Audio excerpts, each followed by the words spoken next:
Good morning everyone, welcome आपका commerce class रिंगस में। मैं Aslam Mansuri. Be continue chapter चल रहा है हमारे पास depreciation, provision and reserve. Meaning of depreciation हमने पहले वाले वीडियो में कर दिया है और आई होप आपने डेप्रेशन को अच्छी तरीके से समझने की कोशिश की है। आज हम डेप्रेशन की जो पिक्चर्स हैं उनके बारे में देख रहे हैं कि डिप्रेशन के क्या क्या पिक्चर हैं। उसके बाद में हम आपसे डिस्कस करेंगे कि केसेज ऑफ डिप्रेशन किस कारण से चार्ज किया जाता है। तो हम बात करते हैं हमारी वीडियो की और हमारी क्लास की और आगे बढ़ते हैं हम।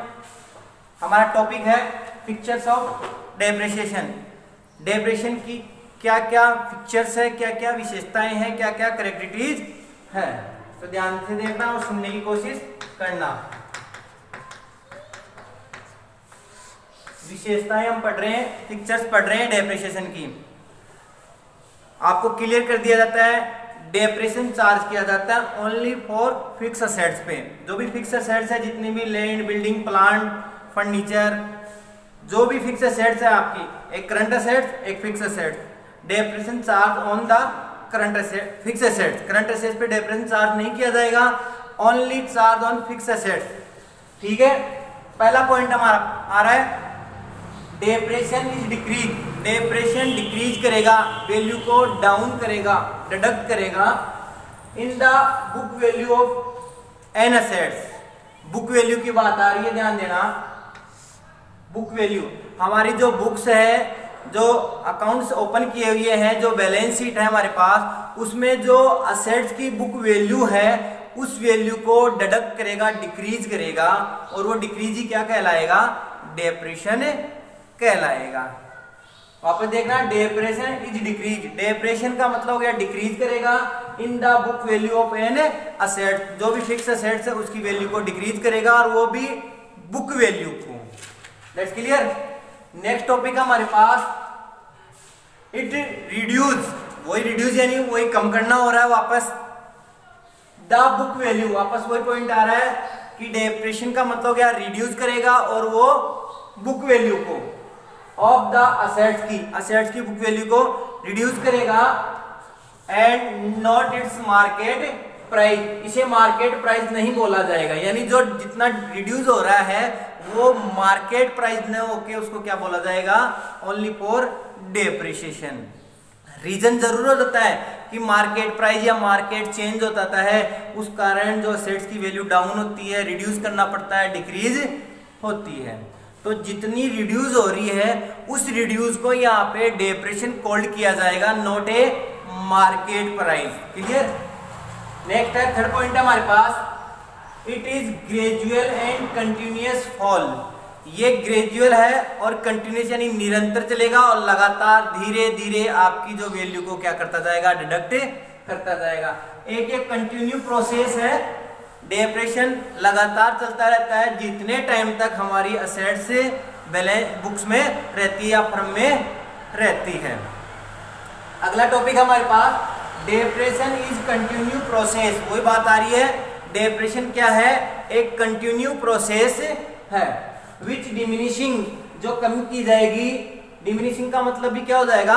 डाउन करना, वैल्यू को डिडक्ट करना, the value of an assets. वही बात आ रही है कि डिप्रिसिएशन कंटिन्यू प्रोसेस है, डिमिनिशिंग करेगी, वैल्यू को डाउन करेगी, डिक्रीज करेगी ऑफ असेट्स बाय यूजिंग।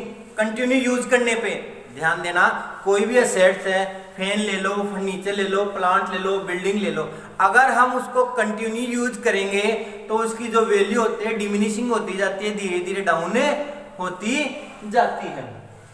और लैप्स ऑफ टाइम यानी टाइम फिनिश होने पे। फॉर एग्जाम्पल ये है कि हमने एक फर्नीचर आज परचेज किया, ध्यान देना, 2018 में एक फर्नीचर 2 लाख का। 2018 में हमने एक फर्नीचर परचेज किया 2 लाख का।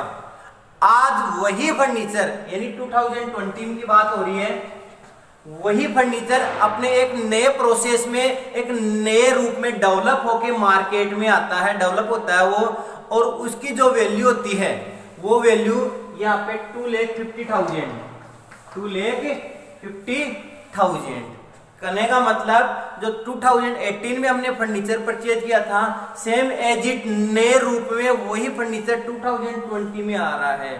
तो 2018 में परचेज किया था, जितना उसका टाइम था, टाइम लैप्स, टाइम खत्म हो गया, तो वो फर्नीचर भी धीरे धीरे डेप्रेशन लग जाएगा और वो खत्म हो जाएगा बुक्स में। That's clear. अगला टॉपिक है हमारे पास depreciation is the process. Depreciation एक प्रोसेस, प्रक्रिया है ऑफ डिवाइडिंग, उस डेप्रेशन को डिवाइड किया जाएगा the cost of an asset, जितनी भी असेट्स की कॉस्ट है उस असेट्स में से उसको कैलकुलेट किया जाएगा और डिवाइड किया जाएगा। कहां तक किया जाएगा? During its life. कहने का मतलब जितने भी असेट्स की लाइफ होगी उस लाइफ तक उस डेप्रेशन की जो प्राइस होगी, जो अमाउंट होगी, जो रेट होगी, उसको उसके लाइफ टाइम तक डिवाइड किया जाएगा, डेप्रेशन को चार्ज किया जाएगा। Life time of the an assets. Clear? ध्यान देना, ये पिक्चर्स थी, पिक्चर्स बहुत सी है, लेकिन मेन पॉइंट आपको यहाँ क्लियर किया गया है। ध्यान देना, डेप्रेशन क्या हो गई? डिक्रीज करती है असेट्स की वैल्यू को, डेप्रेशन असेट्स की वैल्यू को डिमिनिशिंग करेगी, डेप्रेशन असेट्स की वैल्यू को डिडक्ट करेगी। डेप्रेशन जो वैल्यू डिक्रीज होती है उसको डेप्रेशन बोला जाएगा, not a market price. That's clear. आगे चलते हैं, आगे क्या कह रहा है? The value at which fix asset, जो फिक्स असेट्स की वैल्यू होती है, are shown in balance sheet. ध्यान देना, हमारे पास बैलेंस ट्रेडिंग अकाउंट है, प्रॉफिट एंड लॉस अकाउंट है और बैलेंस शीट है। ये फाइनल अकाउंट होते हैं जो आगे के चैप्टर में आपको क्लियर किए जाएंगे। Financial year 1 April to 31 March तक होता है और फाइनल अकाउंट 3 होते हैं main, trading account, profit and loss account और बैलेंस शीट। तो यहाँ बैलेंस शीट की बात हो रही है। The value of it which fix asset are shown in balance sheet. Balance sheet में जो फिक्स असेट्स की वैल्यू होती है, it's called book value of assets. ये एक वर्ड आपको बार-बार पढ़ने में, सुनने में मिलेगा, book value of assets, book value of assets. तो बुक वैल्यू किसे कहा जाएगा? Which assets are record in balance sheet. ऐसी असेट जो बैलेंस शीट में रिकॉर्ड है, हमारी पुस्तकों में रिकॉर्ड है, उसको बोला जाएगा book value of asset. Is ascertained by deducting. Ascertain ये परिणाम है, ये कैलकुलेट है, बाई डिडक्टिंग काटा जाएगा depression from the cost of the assets. जितनी भी असेट्स की कॉस्ट होती है, कॉस्ट प्राइस होती है, उस पे डेप्रेशन क्या किया जाएगा? डिडक्ट किया जाएगा। एंड इट्स आल्सो कॉल्ड, और जितना डेप्रेशन काटा गया है उस प्रोसेस को क्या किया जाएगा? WDV, यानी रिटर्न डाउन वैल्यू। कितनी वैल्यू उसकी रिटर्न डाउन होती गई। That's clear. आया टॉपिक समझ में? ये तो हमने यहाँ पे पढ़ा फिक्चर्स। अब पढ़ते हैं हम डिप्रेशन के कौन कौन से केसेज हैं, क्या कारण है कि डिप्रेशन चार्ज किया जाना चाहिए। B continue. नेक्स्ट टॉपिक है हमारे पास केसेज ऑफ डेप्रिसिएशन। डिप्रेशन लगने के क्या क्या केसेज हैं, क्या क्या कारण है, उनको यहाँ पे पढ़ा जा रहा है। तो ध्यानपूर्वक कॉन्सेंट्रेट होकर आप देखें और समझने की कोशिश करें। पहला टॉपिक है हमारे पास, पहला पॉइंट है बाय कांस्टेंट यूज। ध्यान से सुनना और समझने की कोशिश करना। बाय कांस्टेंट यूज यानी लगातार, कंटिन्यू यूज, लगातार उपयोग। अगर किसी भी असेट्स को हम कंटिन्यू यूज करेंगे तो उस असेट्स की जो वैल्यू होती है धीरे धीरे डिमिनिशिंग की ओर जाएगी, डिक्रीजेशन की ओर चली जाएगी। तो उस असेट पे जो डेप्रिकेबल अमाउंट है उसको चार्ज किया जाएगा। सपोज किसी फर्नीचर को, किसी प्लांट को, किसी भी एनी फिक्स असेट्स को हम कंटिन्यू यूज करेंगे। आज अगर उस असेट्स को परचेज किया है हमने 2 लाख में, 5 ईयर तक हमने कंटिन्यूस को यूज किया है, तो ये कोई गारंटी नहीं है कि 5 ईयर बाद में या 2 ईयर बाद में उस असेट्स की वैल्यू आज जितनी कैलकुलेट है 2 लाख, तो 5 ईयर बाद में भी उसकी 2 लाख से होगी। That's clear. तो इस प्रकार अगर बिजनेस में कोई भी असेट्स है हम उसको कंटिन्यू यूज करेंगे तो उसकी वैल्यू डिडक्शन की ओर चली जाएगी, डिडक्ट की जाएगी। क्लियर। दूसरा है हमारे पास जो वर्ड्स आपको सामने दिख रहा है बाय ऑब्सोलेंसेस, यानी कहने का मतलब होता है अप्रचलन, अप्रचलन यानी चलन से बाहर हो जाना। ऑब्सोलेंस कोई भी असेट्स है, अगर उस असेट्स को परचेज किया है और नेक्स्ट ईयर वो असेट्स अगर नए रूप में हमारे पास बिजनेस में इन होती है, परचेज करते हैं, तो पुरानी असेट्स धीरे धीरे अब्सोल्यूट हो जाती है। फॉर एग्जाम्पल अब आपके हाथ में एक मोबाइल है और वो है आपका टच स्क्रीन। इससे पहले हमारे पास जो मोबाइल हम यूज करते थे वो मोबाइल हमारे पास होता था कीपैड का। समझने की कोशिश करना, पहले हम जो यूज कर रहे थे वो कीपैड का मोबाइल यूज कर रहे थे। Mobile is an assets over, हम यूज कर रहे हैं नॉट ए सेल पर्पज, हम यूज करने के लिए पर्पज से उसको हमने परचेज किया है तो वो हमारी क्या है, असेट्स है। तो पहले कीपैड के मोबाइल को यूज किया जा रहा था, बट आज किसको, टच स्क्रीन का जो मोबाइल है उसको यूज किया जा रहा है। तो कहने का मतलब इतना क्लियर है कि जो कीपैड वाले मोबाइल थे वो धीरे धीरे अब्सोल्यूट होते जा रहे हैं, यानी प्रचलन से बाहर होते जा रहे हैं। तो डिप्रेशन का एक कारण, एक रीजन, मेन रीजन ये भी है बाई ऑब्सोलेंस या by absolute of any assets. Clear. आगे आ रहा है तीसरा पॉइंट आ रहा है हमारे पास, लॉस ड्यू टू एक्सीडेंट यानी दुर्घटना। दुर्घटना के कारण नुकसान होना। किसी भी असेट्स का कोई भी दुर्घटना हो जाती है, कोई भी एक्सीडेंट होती है। एक्सीडेंट का मतलब यही नहीं कि सड़क पे चल के भिड़ना, एक्सीडेंट का मतलब जो नेचर से होता है, फ्लड हो गया, लॉस बाय फायर हो गया, लॉस बाय थेफ्ट हो गया, ठीक है।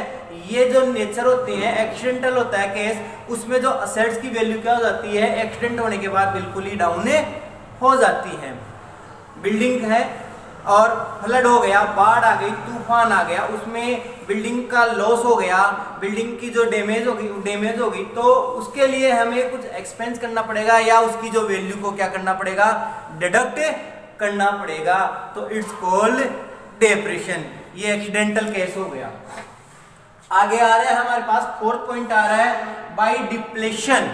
बाय डिप्लेशन, डिप्लेशन का मतलब होता है कमी होना या क्षयीकरण होना। क्षयीकरण यानी कमी, किसी असेट्स में कमी होना। अब बात आती है कि असेट्स कम कैसे हो जाती है। फॉर एग्जाम्पल माइल्स होती है, कोल की माइल्स हो गई, आपकी जो भी बजरी है उसकी माइल्स होगी। धीरे धीरे हम उस माइल्स को हम खोदेंगे, खदान का काम करेंगे धीरे धीरे, तो वो क्या हो जाएगी, बाहर आउट होती जाएगी और जो माइल्स में जो है प्रोडक्ट वो धीरे धीरे क्या हो जाएगा, कम हो जाएगा। तो उसको बोला जाएगा बाई डिप्लेशन। तो ये भी एक मेन कारण है डिप्रेशन चार्ज करने का। नेक्स्ट कारण है हमारे पास बाई एक्सपायरी ऑफ टाइम यानी समय व्यतीत होना। समय बीतना या व्यतीत होना। ध्यान देना, जब किसी एसेट्स को परचेज किया जाता है तो उसका एक टाइम पहले फिक्स कर दिया जाता है कि ये एसेट्स हमारे जो बिजनेस में है लगभग 2 ईयर, 5 ईयर, 10 ईयर, इतने ईयर तक ये एसेट्स बिल्कुल प्रिपेयर रहेगी, हमारे पास यूजेबल रहेगी। तो उतने टाइम तक वो असेट्स रहती है और फिर धीरे धीरे उस पे क्या डिप्रेशन चार्ज किया जाता है और उसकी वैल्यू को बिल्कुल नील कर दिया जाता है। That's clear. अगर टाइम फिनिश हो जाता है तो हमारे पास जो बिजनेस में एसेट्स है वो धीरे धीरे क्या हो जाती है, डिप्रेशन चार्ज होने के बाद फिनिश हो जाती है। बुक्स में से फिनिश हो जाती है, वह फिजिकली वो हमारे पास रहती है। That's clear. 6 पॉइंट है हमारे पास चेंजेज इन इकोनॉमिकल एनवायरनमेंट। अगर हमारे पास जो इकोनॉमिकल एनवायरनमेंट है यानी कहा जा रहा है आर्थिक पर्यावरण, इकोनॉमिकल एनवायरमेंट, आर्थिक पर्यावरण। अगर बिजनेस का जो एनवायरनमेंट है वो चेंज हो जाता है तो बिजनेस की जो भी एसेट्स है वो धीरे धीरे चेंजेबल हो जाती है और उन पर डेप्रिसिएशन चार्ज किया जाता है। तो ये हो गया चेंजेज इन इकोनॉमिकल एनवायरनमेंट। अगला और लास्ट है कंटिन्यूअस डिक्लाइन। डिक्लाइन का मतलब वही हो गया कमी करना in the market price of assets. अगर मार्केट प्राइस में और आपकी बुक वैल्यू में प्राइस में जो डिक्लाइन आ रही है, जो कमी आ रही है, तो वो कमी भी किस कारण आ रही है? डेप्रिसिएशन के कारण आ रही है। तो बिजनेस में मार्केट प्राइस को बनाए रखने के लिए हमें जो बुक वैल्यू है उसमें से डेप्रिसिएशन को डिडक्ट करना होता है। That's clear. ये हमारे पास डेप्रिसिएशन के केसेस थे, वापस रिपीट कर रहा हूं। By constant to use, by obsolescences प्रचलन होना, लॉस ड्यू टू एक्सीडेंट होना, दुर्घटना होना, बाय डिफ्लेशन क्षयीकरण होना, कमी होना, बाय एक्सपायरी ऑफ टाइम समय बीत जाना, चेंजेज इन इकोनॉमिकल एनवायरनमेंट आर्थिक जो पर्यावरण है एनवायरनमेंट इकोनॉमिकल उसमें चेंज आना, और continuous decline in the market price of assets. यानी जो मार्केट प्राइस है और जो बुक प्राइस है उन दोनों में क्या हो जाना? डिक्लाइन या कमी आ जाना। That's clear. आई होप आज का टॉपिक आपको अच्छी तरीके से समझ में आया है और आएगा, और आप इस वीडियो को लास्ट तक वॉच करो, तब जाके ये जो आपके जो भी डाउट है वो डाउट बिल्कुल ही क्लियर हो जाएंगे। Thank you so much.